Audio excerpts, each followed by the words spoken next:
আমাকে একটা মানুষ দেখান না যার কোনোদিন হতাশা হয়নি বা দুই একবার মরে যেতে ইচ্ছা করেনি, আবার আগামীকালকেও যে হবে না এই যে গ্যারান্টি আপনাকে আমি কিভাবে দিব? না, আপনি বেঁচে আছেন, আপনার সংগ্রাম আছে, অনেক হতাশা আসবে, অনেক হতাশা আছে, অনেক হতাশা ছিল।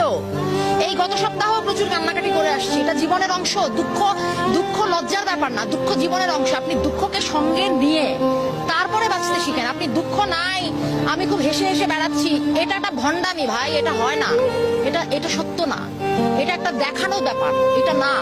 বরং আমার দুঃখ আছে, আমার দুঃখ ছিল, আমার দুঃখ থাকবে, কিন্তু আমি বাঁচবো, আমি খুশি থাকবো, আমার ভাগের জীবন আমি বেছে নিব, এটা আমার কথা। তা আপনি যে জিজ্ঞেস করছেন হতাশা ছিল কিনা, অনেক হতাশা ছিল, আরো অনেক হতাশা সামনে, আমি কিছুই দেখিনি। পিকচার আভি বহুত বাকি, হ্যাঁ অনেক হতাশা বাকি, ব্যাপার না, বাট আমি বাঁচতে চাই। তার মানে ব্যাপারটা হচ্ছে যে আমরা অনেক সময় অনেক সত্যটা আসলে লুকিয়ে যাই। আমাদের কথা হচ্ছে সত্যটা আসলে এটা আমাদের সমাজের একটা ব্যাপার, একটা প্র্যাকটিসটা এরকম যে দুঃখ পাওয়া খুব খারাপ ব্যাপার। আপনাকে সবসময় হাসি খুশি থাকতে হবে, একটা সফলতার চেহারা বহন করতে হবে যে আমি খুব সাকসেসফুল, আমি খুব ভালো আছি, আমার কোনোদিন আমার জীবনে কোথাও কোনো দুঃখ নাই। এগুলো হচ্ছে ভ্রান্ত প্রচারণা। বরং আপনি এটা ভাবতে পারেন যে যত বেশি যাকে দেখে বাইরে থেকে মনে হচ্ছে সুখী, ঘাপলা সেখানেই বেশি থাকতে পারে সম্ভবত। হ্যাঁ, আচ্ছা, সেই জায়গায় আমি আরেকটা কথা বলি, যখন দেখি যে তরুণ সমাজ আসলে ভীষণ রকম বিষণ্ণতায় ভুগছে, তখন তারা বিষণ্ণতার গান শুনছে।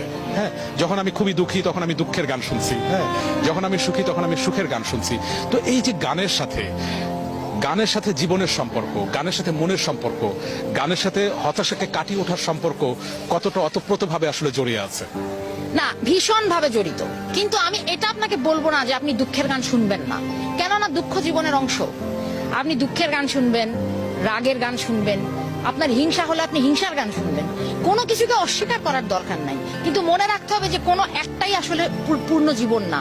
শুধু সুখ নিয়ে জীবন না, শুধু দুঃখ নিয়ে জীবন না, শুধু হতাশা নিয়ে জীবন না, শুধু আশা নিয়ে জীবন না, এই সব কিছু নিয়েই জীবন। আর গান কি? গান তো অনুভূতির প্রকাশ। গানের মধ্যে সব পাবেন আপনি, গানের মধ্যে না শুধু সিনেমার মধ্যে, গানের মধ্যে, নাটকের মধ্যে। এটা তো জীবন বিচ্ছিন্ন কোনো ব্যাপার না। বরং যে গানটা বা যে নাটকটা বা যে ছবিটা জীবন বিচ্ছিন্ন বলে আপনি ভাবছেন, দেখবেন ওটার ভেতরেও জীবন আছে। যে শিল্পী সে জানে সে জীবনের কোন কথাটা ওখানে বলতে চেয়েছে, হয়তো বলতে পারিনি ঠিক করে বা আমি বুঝিনি, কিন্তু ওনার কথাটা উনি প্রকাশ করেছেন। তো আমার কাছে মনে হয় যে এই গানের সঙ্গে জীবনের সম্পর্ক এটাই যে আমরা প্রত্যেকেই তো কোনো না কোনো রকম গান ভালোবাসি, কম আর বেশি কিছু না কিছু গান আমাদের চর্চার মধ্যে আছে। তো নিশ্চয়ই এটা, অবশ্যই এটার একটা প্রভাব আমাদের মধ্যে আছে। কোন গানগুলো আমরা খুঁজবো, কোন গানগুলো আমরা গাইবো, সেটা দরকারি, সেটা ব্যাপার, একটা বোঝার মতো ব্যাপার।